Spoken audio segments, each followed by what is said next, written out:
आते हैं असली पार्ट पे, जो मैं हर गेस्ट से पूछता रहता हूँ कि भाई how much do you make per month. तो अभी मैं आपसे पूछूंगा कि आप अपने रेवेन्यू के बारे में बताएं, अपने बिजनेस के। तो पर मंथ कितना करते हैं हम? तो महीने टू महीना डिपेंड करता है। तो अभी पिछले महीने कुछ ईद वगैरह की वजह से बहुत अच्छा सीजन था, तो लास्ट 2 मंथ्स का इट वाज 24 lakhs। तो और लास्ट ईयर का रेवेन्यू इट वाज। तो एक चीज बताइए, जैसे बहुत सारे लोग अभी जब ई कॉमर्स शुरू करते हैं तो ज्यादातर करके अपने जो प्रोडक्ट्स होते हैं आउटसोर्स करते हैं, कहीं कहीं मंगा लेते हैं। आपका क्या प्रोसेस रहता है? प्रोडक्ट जैसे आपने बताया कि खुद से शुरू से खुद से ही कर रहे थे, तो एक पूरा प्रोसेस आप बता दो कि क्या रहता है प्रोडक्ट बनाने का। एक लड़की होने के वजह से कोई चैलेंजेस आए आपको इस काम करने में, तो आपने फिर इंजीनियरिंग क्यों किया जब इसमें ही मन लगता था? मेरे फादर कभी भी नहीं चाहते थे कि मैं इन सब चीजों में। तो आपने स्टार्ट किया, तो इनिशियली आप सेल्स कैसे लाते थे? इनिशियली मैं इंस्टाग्राम से। नमस्ते दोस्तों, स्वागत है आपका एक और शानदार वीडियो में। दोस्तों, काफी टाइम के बाद हमारे चैनल पर एक बार फिर से एक फीमेल गेस्ट आ रही हैं। इनके बारे में बताओ तो इन्होंने भी इंजीनियरिंग किया था, और इंजीनियरिंग करने के बाद इन्होंने जॉब किया, एंड जॉब करने के कुछ 1-1.5 साल के बाद इन्होंने खुद का स्टार्टअप शुरू किया, जो अपना खुद का एक क्लोथिंग ब्रांड बनाया, मम एंड डॉटर के नाम से। स्वागत है कोमल जी हमारे यूट्यूब चैनल पर। कैसे हो? नमस्ते। मैं बढ़िया, आप बताइए। ओके, सो मैं चाहूंगा कि आप छोटा सा इंट्रोडक्शन दे दे मेरी ऑडियंस को, अपने बारे में बताएं। मैं Komal, I was born and brought up in Hanumangarh, and from there only I started my journey. मैंने अपना schooling and everything I did from Hanumangarh, then I went to Kota for IIT preparation obviously. देन उसके बाद में मैं जयपुर से ही मैंने इंजीनियरिंग किया अपना, एंड उसके बाद मेरा 7 सेमेस्टर में सिलेक्शन हो गया। तो मैंने पूरा 8 सेमेस्टर प्लस 1 ईयर, मतलब पूरा 1.5 साल मैंने जॉब किया गुजरात की कंपनी में। तो वहाँ से फिर मुझे लगा कि ना, मैं किसी के अंडर काम नहीं कर सकती, मुझे खुद का I want to own something. तो उस टाइम पे ऐसा था कि मेरी मदर ने, जब मैंने कॉलेज ज्वाइन किया था 2014 में, तो उन्होंने उस टाइम पे अपना बुटीक स्टार्ट किया था। फिर मैंने थोड़ा सा यूँ सोचा कि मैं क्या कर सकती हूँ मिनिमम लागत में, बट फिर भी मुझे लगा कि मैं बिल्कुल मिनिमम में क्या स्टार्ट कर सकती हूँ। बिकॉज हाँ, मैंने जब जॉब छोड़ने का डिसीजन लिया, वो मेरे पेरेंट्स के लिए बहुत बड़ा धक्का था कि इतनी अच्छी जॉब क्यों छोड़ रही हो, वहाँ पे ग्रोथ होगी तुम्हारी, ये बिजनेस का क्या है, कुछ पता नहीं, ये वो। फिर उसके बाद में मैंने कहा नहीं, मैं काम ही नहीं कर सकती यहाँ पे। मतलब मुझे इतना प्रेशर फील होता ना, मुझे चक्कर आने लगते थे, तो I just left it. Job किस चीज की थी? मैं IT में थी। IT में। हाँ, मैं सिस्टम इंजीनियर थी, as a system engineer appointed थी वहाँ पे, और हमें SRS बनानी होती थी वहाँ पे, ठीक है, जिसको देखकर सॉफ्टवेयर इंजीनियर्स कोड करते थे, ठीक है। तो वो प्रोडक्ट बेस्ड कंपनी थी, तो वहाँ पे मैंने जॉब किया 1.5 साल, but I eventually. Salary package क्या था? सैलरी जब मैं इनिशियली लगी थी that was 20,000 per month something आता था। फिर उसके बाद में वो 27 हुआ जब मैं पक्की हुई, ऐसे कुछ, हाँ ऐसे 27 ऐसे कुछ आता था। तो आपने अपना खुद का ब्रांड लॉन्च करने का सोचा, तो उससे पहले ही जॉब छोड़ दिया था? हाँ, उससे पहले ही मैंने जॉब छोड़ दिया था। हाँ, क्योंकि मुझे था कि जो मैं काम करना चाहती हूँ ना, वो कुछ भी सर्विस बेस्ड नहीं है। मुझे जाके, और वो प्रोडक्ट बेस्ड है, तो मुझे खुद वहाँ पे रहना पड़ेगा, मुझे खुद हर चीज़ बनानी पड़ेगी। क्योंकि जहाँ मैं थी, मतलब हनुमानगढ़ में, obviously I went back to my home town. तो वहाँ पे ऐसा था कि कोई भी बहुत ज़्यादा कोई मास्टर नहीं था। और मैं, जैसे नैन्सी त्यागी के बारे में जब मैंने सुना था ना, मुझे ऐसा लगा यार ये तो मेरी स्टोरी बता रही है। क्योंकि मैं 5th क्लास से, मतलब मैंने मशीन चलानी स्टार्ट कर दी थी, मम्मी को देखती थी। तो मम्मी मेरी वैसे ही है ना, उनको शौक था, she is really from a well to do family, but ऐसा था कि उनको सिलाई का करने का शौक था उनको। तो है ना, उनके पास एक छोटी सी मशीन थी, उसमें वो जैसे थोड़ा बहुत टांगा वगैरह लगा लेती थी। तो मैंने, मेरी स्टिचिंग कहाँ से स्टार्ट हुई, जब मैं आई थिंक LKG क्लास में थी ना, तो मेरे पेरेंट्स से मुझे बहुत नीची स्कर्ट दिलाई, मतलब बिलो नीज, ठीक है, यहाँ तक। और वहाँ पे मेरी कुछ सीनियर्स थी जो मेरे ही ऑटो में जाती थी, बट वो ऑटो में तो कुछ नहीं बोली, वहाँ जाके कहती इतनी लंबी स्कर्ट, ये वो। उन्होंने मेरा बहुत मजा, LKG में ऐसा, वो मैंने दिल पे ले ली मेरे को। मैं इतना रोई, मैंने कहा मम्मी मुझे नहीं चाहिए। मैं 10th तक थी, उसके बाद मैं कोटा चली गई। मैं यहाँ तक, मैंने इससे नीचे कभी स्कर्ट नहीं पहनी। और टीचर्स हिम्मत ही नहीं कि वो मेरे को कुछ बोल दे, क्योंकि I was like brilliant student, तो उनकी कभी हिम्मत नहीं हुई। और मैंने खुद जाके, मम्मी तो नहीं करती इतना ऊपर, मैंने खुद जाके उसकी कटिंग करके उसको सिला, वो इतना किया। तो आपने फिर इंजीनियरिंग क्यों किया जब इसमें ही मन लगता था? मेरे फादर कभी भी नहीं चाहते थे कि मैं इन सब चीज़ों में पढ़ूं। तो मतलब मैं बहुत अच्छी आर्टिस्ट भी हूँ, मैं ड्रॉ भी बहुत अच्छा करती हूँ, स्केचिंग एवरीथिंग बहुत। मैं आप लोगों को स्क्रीन पे मैं दिखा दूंगा, आप लोगों को सेंड कर देना। हाँ जी। तो मैं मेहंदी उस टाइम पे बहुत अच्छी लगाती थी। तो मेरे जैसे आस पड़ोस के लोग मुझे बुला के ले, मेरे पापा बहुत लड़ते थे कि है ना, क्यों जाना है, यही काम करना है क्या? वीडियो पापा भी देखने वाले नहीं, मैं बात की भी जर्नी बताऊंगी कि वो उन्होंने क्या मुझे किस हद तक उन्होंने सपोर्ट किया, आज वो मुझे कितना सपोर्ट करते हैं। तो फिर मैं जब वहाँ पे चली गई जॉब छोड़ के, तो मेरे फादर ने ही मुझे फंड किया। ऑब्वियसली पापा कहते कि तेरी मदर का काम है ये, ठीक है, बुटीक ऑलरेडी वो रन कर ही रही है, तो तू कुछ कर। मैं एक सैंपल मैंने अपने हाथ से बनाया, जबकि मेरा कोई बैकग्राउंड सच कुछ नहीं है कि मैं कुछ फैशन में थी, बट स्टिल मेरे जितने भी कपड़े बनाए हुए थे, मेरे जितने भी कलीग्स थे और जितने भी मतलब एक्स कलीग्स हो गए थे जो कि, और जितने भी मेरे फ्रेंड्स वगैरह थे, उनको बहुत अच्छे लगते थे। आज तक वो ऑफिस में मेरे कपड़े पहन के जाते हैं तो ऑल आर लाइक ये कहाँ से लिया, ये तुमने कहाँ से लिया? तो मुझे थोड़ा कॉन्फिडेंस आया। और जब मैं कॉलेज में भी थी ना, तो ऐसा था कि हर कोई यूं देखता था कि हाँ she is a fashion icon in our college, मतलब ऐसा उनको यूं रहता था। कॉलेज में भी आप खुद के बनाए हुए कपड़े पहन के जाते थे? मैं कभी कभी मतलब बना लेती थी, और ऐसा था कि मेरा फैशन सेंस अलग ही था।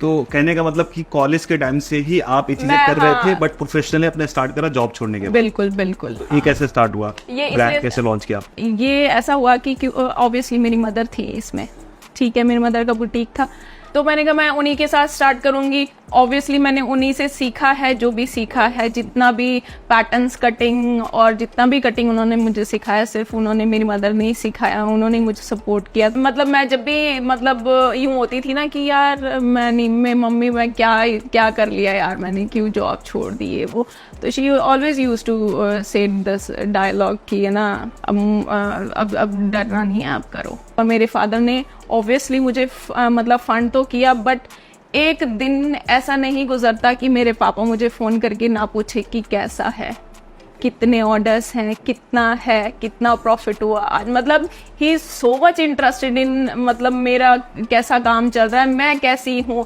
और मतलब एक फेज ऐसा था जब कोविड का टाइम था, तो मैं सब कुछ छोड़ के आ गई थी। I didn't have anything in my hands, क्योंकि जब मैं जॉब में थी तो मैं ऐसे सोच रही नहीं, मैं बिल्कुल ना ऐश करूँगी, मैंने बिल्कुल सेविंग नहीं करनी। तो उस टाइम पे भी मेरे पास कुछ नहीं था कि मैं पूरी सैलरी उड़ा के आती थी। फिर मैंने सोचा कि है ना, पापा से ही मांगने पड़ेंगे। तो और फिर उसके बाद में कोविड आ गया, तो मतलब मैं बहुत ज़्यादा यूँ मेरे फादर को दिखता था फेस पे कि ये बहुत ज़्यादा डिप्रेशन में है। तो मेरे पापा के कोविड में आपका ब्रांड लॉन्च हो चुका था? हाँ, 2020 में तो कोविड आया था। हाँ, बराबर। और मैंने 2019 लास्ट में मतलब नवंबर दिसंबर, हाँ, उसमें मैंने वेबसाइट लॉन्च करी थी। फिर मेरे फादर बोले कि बिल्कुल नहीं, हमें तेरी टेंशन है, हमें नहीं टेंशन की पैसा लग रहा है, वो सब कुछ भी नहीं। मतलब उन्होंने मेरे ना आज तक वो यही चीज बोलते हैं कि कभी भी काम है ना, business is all about ups and downs, ठीक है, you don't have to worry, मैं बैठा हूं ना, तो बस ठीक है। उनको वो मतलब मेरे मदर फादर ने मुझे जितना सपोर्ट किया, आई डोंट थिंक मुझे किसी ने सपोर्ट किया।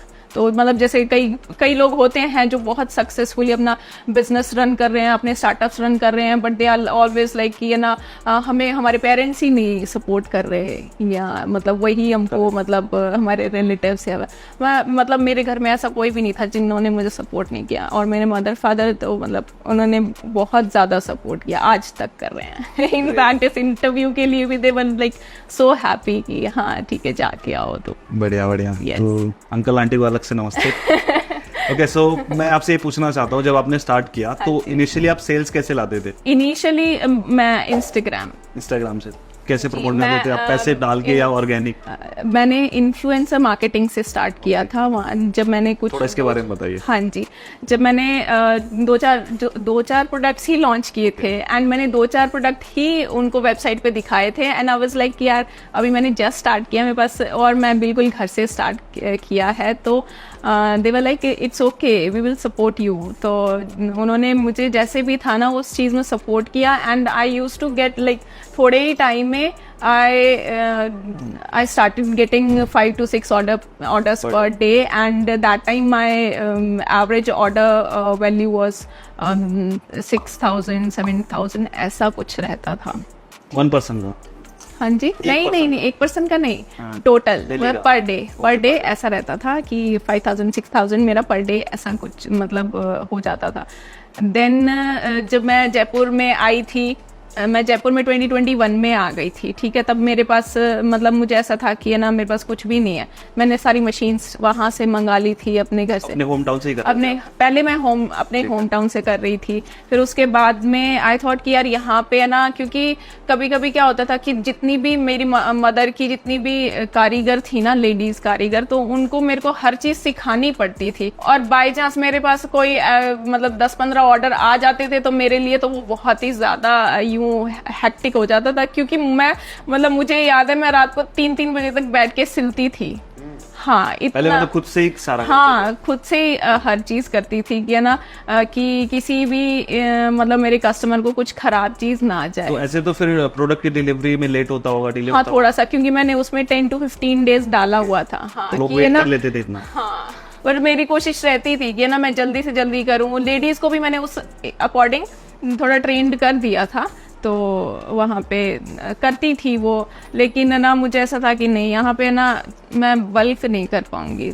फिर मैं जयपुर आ गई। ठीक है। मेरा ब्रदर ऑलरेडी था यहाँ पे, वो कॉलेज कर रहा था, तो ही लाइक मोटिवेटेड मी कि है ना तू यहाँ पे आ जा, अपने दोनों है कर लेंगे कुछ ना कुछ। तो यहाँ पे मैंने जुलाई में आई थी, मैंने 6 महीने निकाले मार्केट एक्सप्लोर करने में एंड एवरीथिंग, कि मैं क्या करूँ। मैं फैक्ट्री ढूंढ रही थी उस टाइम पे कि एटलीस्ट मुझे एटलीस्ट 2000 स्क्वायर फीट की ज़रूरत है, क्योंकि मेरी मशीनरी आएगी काफ़ी ज़्यादा, और वहाँ पे स्टॉक भी रखना होगा और कारीगर भी होंगे एवरीथिंग। तो आप आए थे आई थिंक मैंने 2022 में आया था। हाँ, 2022 में ही मान लो मैंने स्टार्ट किया था। फिर उसके बाद में आप आए थे, मेरे को सिर्फ 3-4 मंथ्स ही हुए थे, एंड मैं उस टाइम पे रिटेल प्लस बल्क दोनों ही करना बल्क भी करना स्टार्ट कर दिया था, क्योंकि मेरे पास मशीनरी ज्यादा थी। बल्क के ऑर्डर्स कैसे आ रहे थे आपके पास? बल्कि ऑफलाइन आते थे मेरे पास। मैंने बार कैसे रीच आउट कैसे बोर्ड लगा रखा था मेरा, जैसे और लोकल ही सारे वेंडर्स आपको रीच आउट? हाँ, लोकल से ही मोस्टली, और जैसे बाहर से भी आते थे ना, तो बाहर आपने देखा होगा मम एंड डॉटर का बोर्ड लग रहा था बाहर, तो उससे वो मेन रोड पर थी फैक्ट्री, तो वहाँ से लोग काफ़ी रीच आउट किया वहाँ से, और जस्ट डायल इनसे भी, इंडिया मार्ट से भी काफ़ी मेरे पास आया था बिजनेस। फिर उसके बाद में आई थॉट कि ये ना बहुत ज़्यादा ऊपर थी फैक्ट्री, तो मैंने चेंज करके थोड़ा सा अंदर वाली साइड ले ली फैक्ट्री। देन वहाँ पे मेरा काम बहुत बूम कर गया उस जगह पे। तो मतलब मेरे वहाँ जब मैं ऊपर वाली फैक्ट्री में थी ना, तो आई थिंक मेरे दिन के कोई 100 ऑर्डर्स रहते होंगे, 100 ऑर्डर्स रहते होंगे। इस वाली फैक्ट्री में आई मेरे डेली के 500-600 ऑर्डर्स, ना वाज लाइक, और मैंने एक इतना बड़ा चेंज कैसे आया? I don't know. ओके, तो जब आप अपने होम टाउन से जयपुर शिफ्ट करे थे, तो कितना इन्वेस्टमेंट लगा था जब आपने मशीन्स वगैरह खरीदी थी? और मैंने इनिशियली जब अपने होम टाउन में थी, दैट टाइम आई कैलकुलेटेड कि मेरा सिर्फ और सिर्फ 1.5-2 लाख मेरा खर्चा इन्वेस्ट किया था, ठीक है। एंड जब मैं यहाँ आई तो मेरा total investment went up to 22 lakhs। Okay. और अभी मेरे पास 26 की टीम है, जिसमें एक मास्टर जी हैं मेरे और 2 हेल्पर हैं, एक प्रेसमैन है, एक पैकर है, 2 धागा कटिंग के लिए है, बाकी सारे कारीगर हैं। हाँ, तो अभी करंट में क्या क्या चीजें आप कर रहे हो, क्या प्रोडक्ट्स बना रहे हो? फिर हमने उस टाइम जब वो पहले वाली फैक्ट्री के बाद हमने यूँ सोचा कि यार मेरा हमेशा से आइडिया, मतलब मेरा हमेशा से यूँ रहता है कि है ना, let's make something unique then only we are going to survive, otherwise ये हर कोई कर रहा है, सांगानेरी कुर्ती हर कोई बना रहा है, हर चीज हर कोई कर रहा है। तो मैंने किड्स वेयर स्टार्ट किया। किड्स वेयर में मुझे बहुत अच्छा रिस्पॉन्स आया, बहुत ज्यादा, मतलब मैं यहाँ थी ना तो I went up like this, तो मुझे बहुत अच्छा रिस्पॉन्स आया उसका। और कुछ मेरे आगे लेने वाले जो वेंडर्स थे ना, वही ऐसे थे कि उन्होंने मतलब मेरा ही प्रोडक्ट कॉपी कर लिया, and they just did like worst job है। मतलब उन्होंने मेरा जो प्रोडक्ट था उसमें जितना वो घटिया उतार सकते थे ना, उतना उन्होंने वो घटिया डिजाइन कॉपी करके डिजाइन कॉपी, मेरे फोटोज तक में मतलब मेरा फोटो शूट लिया उन्होंने। और मतलब ये मेरा सबसे बड़ा चैलेंज है आज तक भी कि whatever I do ना, whatever I launch, like whatever design I launch ना, they just copy it, like 15 दिन में 20 दिन में just copy it। मतलब मेरा सारा खर्चा, मास्टर जी का खर्चा एंड फैक्ट्री का खर्चा, and they just copy it like very like easily, बहुत ज्यादा easily copy तो कर मार्केट में इसका कोई सोल्यूशन नहीं है? मार्केट में कोई सोल्यूशन नहीं है, अभी तक तो कोई सोल्यूशन नहीं है। वैसे जब बड़े ब्रांड्स की कॉपी आ जा रही है मार्केट, हाँ एग्जैक्टली मतलब आप लुई विटॉन की कॉपी कर रहे हैं, वर्साचे की कॉपी कर रहे हैं, तो फिर आप मम एंड डॉटर की तो बहुत इजीली कॉपी कर सकते हैं। तो मतलब वो टैग देके कि ये बनाना ही है, वो भले ही चल रहा है नहीं चल रहा, ये बनाना ही है। मतलब 2 आपको मैं कुर्तियाँ ऐसी भेजूंगी, ठीक है, उनको आप शो करना। जब मैंने किड्स वेयर जो पहला डिजाइन लॉन्च किया था ना, आई थिंक हिंदुस्तान की है ना 50% बच्चियां वो वाला डिजाइन पहन चुकी होंगी। इतना मतलब आज तक वो सांगानेर में बन रहा है। आपके यहाँ से? मेरे यहाँ से सिर्फ और सिर्फ आई थिंक 20,000 पीस बिके होंगे, और इसके बाद लाखों पीस बिक चुके, उसके लाखों पीस बिक चुके, और बहुत बच्चियां पहन भी रही। ऐसे तो प्राउड फीलिंग आती होगी ना कि चलो मेरा डिजाइन है। एग्जैक्टली प्राउड फील भी होता ही है। फिर एक ब्लू कलर की मैंने लेडीज में डिजाइन निकाली थी बड़ों में, तो उसका तो मतलब हर दूसरी लड़की रील पहन के रील नाच रही है, पहन के रील डाल रही है। नीचे कमेंट कर दिया करो तो मेरा डिजाइन है। हो सकता है कि उसमें टैग भी लगा हो मेरा, तो जैसे जो मेरे थ्रू जो वेंडर्स लेते हैं उनमें मेरा टैग लगा होता है, और अगर दूसरे भी बेच रहे हैं तो और मेरा टैग लगा रहे हैं, टैग तो कॉपी हो जा रहा है। तो अब पता नहीं वो लगा रहे हैं नहीं लगा रहे, बट 2 कुछ मैं ऐसी बताना चाहूंगी, 2 डिजाइन्स तो मेरी ऐसी थी जो बहुत लोगों ने पहनी होंगी, बहुत लोगों ने, और रिलेट भी कर पाएंगे कि हाँ यार ये तो मेरे पास तो है। आप कितने टाइम के बाद प्रॉफिटेबल हुए? आपको लग रहा था कि अभी अच्छा खासा बन रहा है? मैं 2022 लास्ट की बात है। हाँ जी। तो प्रॉफिटेबल, हाँ सब हाँ, कुछ अच्छा जा रहा था? बिल्कुल अच्छा जा रहा तो फिर आपने सोचा नहीं कि शार्क टैंक में जाके पिच करूं? मेरे फादर वाज लाइक कि मैं कर रहा हूँ ना फंड, तेरे को कहाँ फंडिंग की जरूरत है। बट वहां से मार्केटिंग अच्छी हो जाती है। हाँ वो भी है। तो कभी सोचा नहीं ऐसे? हाँ वी कैन डू दैट। सोचा था? हाँ इस सीजन में सोचा था कि हाँ कर सकते हैं। हाँ बट मेरे फादर बहुत ही ज्यादा मतलब ही इज लाइक अगर तू जाए भी ना शार्क टैंक में तो 10 लाख मांग लेना बस।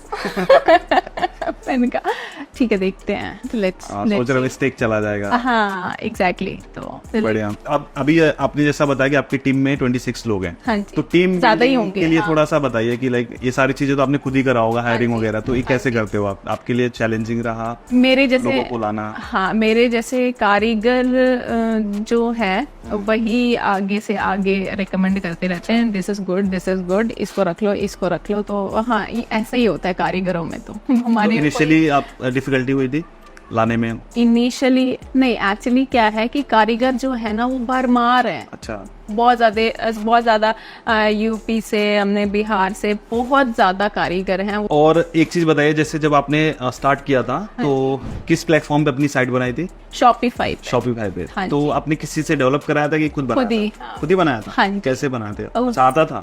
मैं इंजीनियर हूँ, मैं मतलब मैंने सॉफ्टवेयर इंजीनियरिंग करी है, तो आई न्यू थोड़ा बहुत कोड वगैरह इधर उधर कॉपी पेस्ट करना आई न्यू। तो मैंने थोड़ा थोड़ा करके और बना ली उसको। It wasn't that difficult. तो अभी भी खुद ही मैनेज कर रहे हो? हाँ जी अभी भी खुद ही मैनेज करती हूँ जी। हाँ जी। तो गाइस एक बार हम इनके साइट पे नजर डालते हैं, आप स्क्रीन पे देख सकते हो, ये इनकी साइट है मम डॉटर करके, यही है ना? mumdaughter.com। हाँ ठीक है। तो यहाँ पे आपने अभी किड्स वेयर आपने बताया कि अभी आपने ऐड किया, हाँ रिसेंटली ऐड किया। ओके। और जैसा कि नाम से ही सजेस्ट होता है कि लेनिस भी यस, हाँ जी। बढ़िया। तो ये और ये आपने शॉपिफाई पे भी बनाया है, काफी बढ़िया साइट है। एंड इसमें जो मैंने ये जो रील्स का जो पार्ट डाला है that is I am using tag box. Okay, अलग से प्लगइन होगा उसमें? ये अलग से है, ये टैग बॉक्स करके एक मतलब तो इससे साइट पे लोड नहीं पड़ता नहीं, स्पीड में? आई डोंट थिंक, नहीं इतना नहीं है क्योंकि हम तो ऑल टाइम वाईफाई में रहते हैं, मैंने चेक भी नहीं किया। तो एक चीज बताइए, जैसे बहुत सारे लोग अभी जब ई कॉमर्स शुरू करते हैं तो ज्यादातर करके अपने जो प्रोडक्ट्स होते हैं आउटसोर्स करते हैं, कहीं कहीं मंगा लेते हैं। आपका क्या प्रोसेस रहता है? प्रोडक्ट जैसे आपने बताया कि खुद से शुरू से खुद से ही कर रहे थे, तो एक पूरा प्रोसेस आप बता दो कि क्या रहता है प्रोडक्ट बनाने का। हम अपना फैब्रिक जहाँ से भी सोर्स करते हैं, साउथ से मोस्टली, तो वहाँ से जब जैसे ही हमारा फैब्रिक आ जाता है तो वो ग्रेज फॉर्म में होता है। Greige form is like raw form.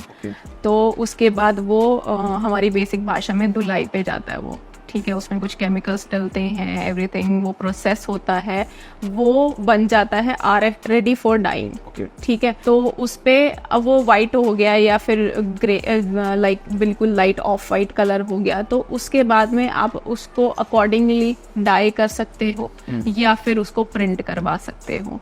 तो वो प्रिंटिंग भी हमारा इन हाउस है। बड़ी बड़ी टेबल्स लगी हुई हैं, प्रिंटिंग मशीनरी। मतलब आप जो भी पहले फैब्रिक मंगाते हो सिंगल कलर का होता है? वो बिल्कुल वाइट ऑफ वाइट कलर का होता है, हाँ जी। और फिर उसके बाद से आप लोग प्रिंट करके बना? हाँ, उसके बाद उसको पूरा RFD में कन्वर्ट करके फिर उसको छपवाते हैं, हाँ जी। सांगानेरी प्रिंट। तो ऐसे आपका कॉस्ट बढ़ जाता होगा या फिर कॉस्ट बहुत कम आता है? कॉस्ट नहीं, बहुत कम आता है। जैसे मान के चलो, एक आप डिजिटल प्रिंट की बात करो, हाँ। एक आप सांगानेरी प्रिंट की बात करो, वो थोड़ा सा इतना टेक्निकल तो मेरे को नहीं पता है कपड़ों के बारे में। मेरा एक और क्वेश्चन है कि जो भी ये चीजें लाइक प्रोडक्ट बनाने से लेकर सेल करने तक, इसमें आपको मेजर चैलेंजेस क्या आते हैं या फिर आए थे? मेरे लिए, मैं कह रही हूँ ना, एक ही चैलेंज है मेरे लिए, तब भी वही था, आज भी वही है। अभी भी मुझे डर लगता रहता है कि ना मैं निकालूंगी प्रोडक्ट को कॉपी हो गया, फिर मैं मतलब बहुत ज्यादा वो रोने आ जाते हैं। एक मैंने देखा था कोई तो स्निस की आई थिंक कॉपी, स्निस ने कॉपी करा था कि किसी ने करा था, किसी एक ब्रांड ने करा था, तो उस बंदे ने रील बनाई थी कि इतना बड़ा ब्रांड होके मेरे डिजाइन को कॉपी कर रहे हैं। फिर उसके फाउंडर ने भी एक वीडियो बनाए थे कि हमने कॉपी नहीं किया, ये हमारा ओरिजिनल प्रोडक्ट है। तो ऐसा करके उस वीडियो पे बहुत सारे व्यूज आए थे। तो अगर ऐसा ही कोई बड़ा आदमी कॉपी करे तो आप वीडियो बना देना। हाँ, बड़ा आदमी कॉपी करे तो इट विल बी ग्रेट। हाँ, मैं कॉपी बनाने वो वीडियो बना सकती हूँ, बट अभी कोई बहुत ज़्यादा बड़े लोगों ने नहीं, वो वहीं के जो मेरे वेंडर्स हैं उन्होंने कुछ किया। तो अभी हम जब वेंडर चूज़ करते हैं ना कि हमें कस्टमर्स की हमें पीस देने हैं, तो हम पूरा उसका इंटरव्यू लेते हैं कि कहाँ से हो आप, कहाँ पे सेल करते हो आप, आपकी मैन्युफैक्चरिंग तो नहीं है। बिकॉज ये हमारा सबसे बड़ा डर है कि है ना, अगर इसकी मैन्युफैक्चरिंग होगी तो ये खुद स्टार्ट कर सकता है। तो यस। और एक लड़की होने के वजह से कोई चैलेंजेस आए आपको इस काम को करने में? लड़की होने की वजह से चैलेंजेस तब आते जब मेरे पेरेंट्स सपोर्ट नहीं करते।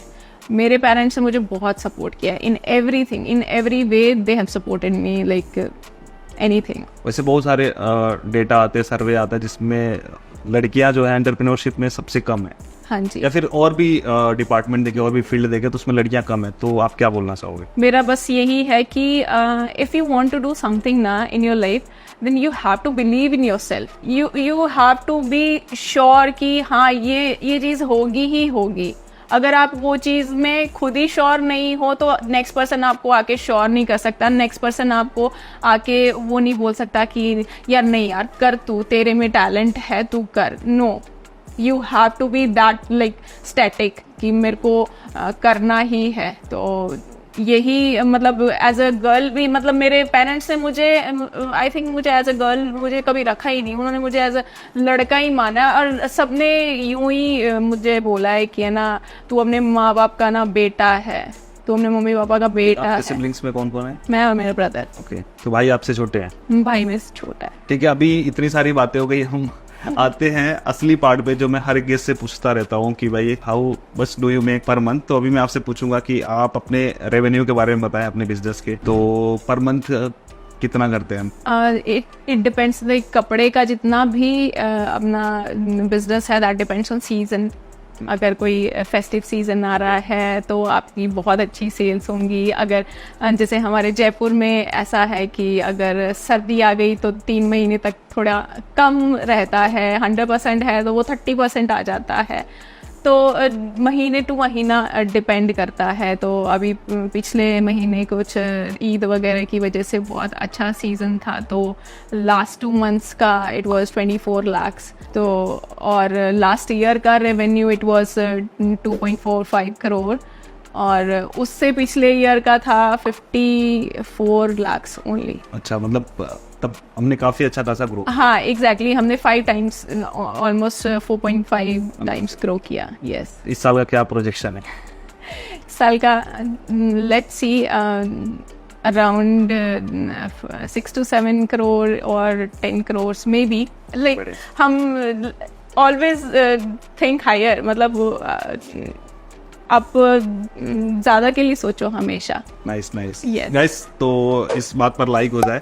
वैसे आप शॉपिफाई से तो आप सेल कर नहीं रहे हो, ऑनलाइन सेल हाँ नहीं कर जी, रहे हो, हाँ सारे जी। ऑफलाइन ही सेल कर रहे हो। हाँ जी। तो अभी ऑनलाइन वापस शुरू करने का वो है, सोचा आपने? यस, मैंने अभी जितने भी लॉन्च किया है, तो मतलब ऐसा है कि मेरे फैमिली मेम्बर्स जो हैं, मेरे जो फ्रेंड्स के फैमिली मेम्बर्स हैं, उनसे I am getting offline orders. Okay. ठीक है, उनसे मेरे को ऐसे दो तीन ऐसे ऑर्डर्स डेली के, मतलब वो कोई ना कोई आगे से आगे कर रहे हैं सजेस्ट, तो I am getting that.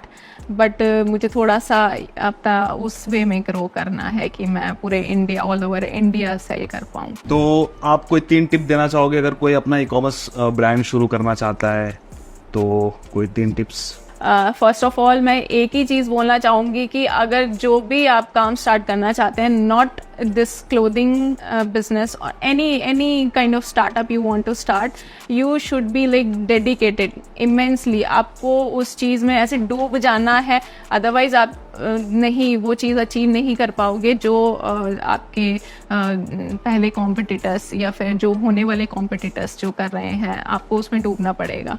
Second thing कि you have to like do a study, thorough study, कि आपको पूरा स्टडी करनी पड़ेगी, और थोड़ा उन लोगों से मिलिए जो आपका ग्रो करवा पाए। ऐसा ना हो कि मतलब आप ऐसे लोगों में बैठ रहे हो जो आपको कल ही बोल देंगे यार नहीं चलेगा, तू है ना बंद कर इसको। तो स्टे अवे फ्रॉम टॉक्सिसिटी। तो मेरा तो सबसे पहला यही है कि टॉक्सिसिटी से बिल्कुल दूर रहो, और जब तक कुछ अचीव ना हो जाए ना, तब तक है ना कुछ भी गुणगान मत करो किसी को। हाँ, तो बताने की जरूरत, कुछ भी बताने की जरूरत नहीं है। जब तुम करोगे लोग अपने आप देख लेंगे। तो thank you so much Komal ji, काफ़ी कुछ चीज़ें आपने बताई, आपकी स्टोरी बड़ी इंस्पायरिंग है एंड आई होप कि ऑडियंस को भी पसंद आया होगा, और कुछ लोग इंस्पायर तो हुए ही रहेंगे। और बहुत सारे लोग बोलते हैं कि भाई मैं क्या करूं, तो आप देख सकते हो कि कैसे इन्होंने अकेले स्टार्ट किया, और आज 26 लोगों की टीम के साथ इन्होंने लास्ट ईयर का जो रेवेन्यू इन्होंने किया 2.45 CR, जो काफ़ी अच्छा खासा है, और इनका अगला प्रोजेक्शन भी काफ़ी अच्छा है। तो आई विश कि वो चीज़ आप अचीव कर पाओ। तो दोस्तों, वीडियो अगर आपको अच्छी लगी तो लाइक ज़रूर करना, और साथ ही साथ इस वीडियो को शेयर ज़रूर करना, और जो लोग पहली बार आए इस चैनल पर, चैनल को सब्सक्राइब किए बिना मत जाना, क्योंकि यहाँ पर ऐसे ही इंस्पायरिंग लोगों को मैं बुलाता रहता हूँ। तो दोस्तों, फिलहाल के लिए इस वीडियो में इतना ही, मिलते किसी और धमाकेदार वीडियो में, तब तक के लिए आप जहाँ भी रहो मत जाते रहो।